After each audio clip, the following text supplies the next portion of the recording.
ಇತ್ತೀಚೆಗೆ ಈ ಅಡ್ಡ ಮತದಾನ ಬಹಳ ತಲೆಬಿಸಿ ಮಾಡಿತ್ತಲ್ವಾ. ಅಂದರೆ ನಾನಾ ರೀತಿಯಾದಂಥ ರಾಜಕೀಯ ಬೆಳವಣಿಗೆಗಳಿಗೆ ಸಾಕ್ಷಿಯಾಗ್ತಾ ಇತ್ತು.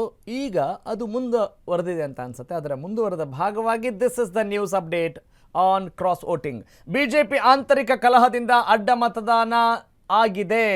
ಇಷ್ಟೆಲ್ಲ ಅಲ್ಲೋಲ ಕಲ್ಲೋಲಕ್ಕೆ ಇವರೇ ಕಾರಣ ಅನ್ನುವ ಮಾಹಿತಿ ಈಗ ಅವರದ್ದೇ ಉಚ್ಚಾಟಿತ ಶಾಸಕರಿಂದ ಸಿಗ್ತಾ ಇರುವಂಥ ಸುದ್ದಿ. ಎಸ್, ಹೂ ಇಸ್ ದಟ್ ಉಚ್ಚಾಟಿತ ಶಾಸಕ? ಇಷ್ಟೆಲ್ಲ ಆಗೋಕೆ ಶೋಭಾ ಕರಂದ್ಲಾಜೆ ಅವರೇ ಕಾರಣ. ಶೋಭಾ ಕರಂದ್ಲಾಜೆ ಅವರನ್ನೇ ಧರ್ಮಸ್ಥಳದಲ್ಲಿ ನಿಲ್ಲಿಸಿ ಅಂತ ಯಾರು ಹೇಳ್ತಾ ಇದ್ದಾರೆ? ಎಸ್ ಟಿ ಸೋಮಶೇಖರ್, ಯಶವಂತಪುರ ಕ್ಷೇತ್ರದ ಶಾಸಕರು ಈ ಬಾಂಬ್ನ ಸಿಡಿಸಿದ್ದಾರೆ. ಶೋಭಾ ಕರಂದ್ಲಾಜೆಗೆ ಆರ್ ಅಶೋಕ್ ಕಂಡ್ರೆ ಅಷ್ಟಕ್ಕಷ್ಟೇ ಆಗಲ್ಲ. ಶೋಭಾ ಕರಂದ್ಲಾಜೆಗೆ ವಿಜೇಂದ್ರ ಕಂಡ್ರು ಅಷ್ಟಕ್ಕಷ್ಟೇ ಆಗೋದಿಲ್ಲ. ಯಾರು ನಮ್ಮ ಮಾತಲ್ಲ ಇದು, ಎಸ್ ಟಿ ಸೋಮಶೇಖರ್ ಅವ್ರ ಮಾತು. ಬಿಜೆಪಿಯಲ್ಲಿ ಇಷ್ಟೆಲ್ಲ ಆಗೋಕೆ ನೇರ ಹೊಣೆ ಅದು one and only Shobha Karandlaje ಅನ್ನೋ ಥರದಲ್ಲಿ ಅವರು ಮಾತನಾಡಿದ್ದಾರೆ. ಮುಖ್ಯಮಂತ್ರಿ DK ನಮ್ಮ ಕ್ಷೇತ್ರಕ್ಕೆ ಅನುದಾನ ಕೊಟ್ಟಿದ್ದಾರೆ, ನಾವು ಕಾಂಗ್ರೆಸ್ ಪಕ್ಷಕ್ಕೆ ಓಪನ್ ಆಗಿ ಮತ ಹಾಕಿದ್ದೇವೆ, ಅದರಲ್ಲೇನ್ರಿ ಇದೆ ಮುಚ್ಚಿಡೋದು ಅಂತ ಅವರು ಹೇಳ್ತಾ ಇದ್ದಾರೆ. ಹೆಂಗಿದ್ರು ಉಚ್ಚಾಟಿತ ನಾಯಕರು.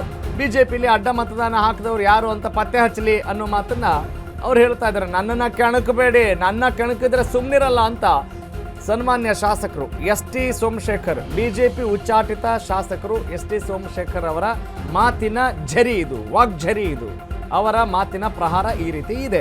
ಇಷ್ಟೆಲ್ಲ ಅಲ್ಲೋಲ ಕಲ್ಲೋಲ, ಈ ಅಡ್ಡ ಮತದಾನ ಕ್ರಾಸ್ ವೋಟಿಂಗ್ ಯಾಕಾಗಿದೆ, ಯಾರಿಗೋಸ್ಕರ ಆಗಿದೆ, ಯಾವ ಕಾರಣದಿಂದ, ಯಾರ ಕಾರಣದಿಂದ ಆಗಿದೆ ಅಂತ ಹೇಳಿದ್ರೆ that is one and only Shobha Karandlaje ಅನ್ನೋದು ಎಸ್ ಟಿ ಸೋಮಶೇಖರ್ ಅವರ ಮಾತಿನ ಸಾರಾಂಶ.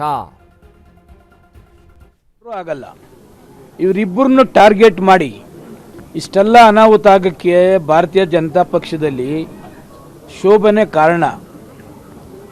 ಶೋಭಾ ಮೇಡಮ್ಗೆ ಆರ್ ಅಶೋಕ್ ಕಂಡ್ರು ಆಗಲ್ಲ, ವಿಜೇಂದ್ರ ಕಂಡ್ರು ಆಗಲ್ಲ. ಇವರಿಬ್ಬರನ್ನು ಟಾರ್ಗೆಟ್ ಮಾಡಿ ಈ BJP ಪಕ್ಷದಲ್ಲಿ ಅಲ್ಲೋಲ ಕಲ್ಲೋಲ ಮಾಡಬೇಕಾದ್ರೆ ಈ ಅಮ್ಮನೇ ಕಾರಣ. ಈ ಅಮ್ಮನ್ನ ಫಸ್ಟು ಧರ್ಮಸ್ಥಳಕ್ಕೆ ಹೋಗಿ ನಿಲ್ಲಿಸಿದ್ರೆ ಅಶೋಕನ್ನ ಸೋಲಿಸ್ಬೇಕು, ವಿಜೇಂದ್ರನ ಸೋಲಿಸ್ಬೇಕು ಅಂತಕ್ಕಂಥದ್ದು ಅವರಿಬ್ಬರಿಗೂ ಕೆಟ್ಟ ಹೆಸರು ತರಬೇಕು ಅಂತಕ್ಕಂಥದ್ದೇ ಮೈಂಡ್ ಮಾಡಿರ್ತಕ್ಕಂಥದ್ದೇ ಈ ಅಮ್ಮನೇ, ಶೋಭಾ ಮೇಡಮ್ಮೆ. ಅದಕ್ಕೆ ನಮ್ಗೆ ಹೇಳ್ಬೇಕಾದ ನೆಸೆಸಿಟಿ ಅಮ್ಮ ಇಲ್ಲ.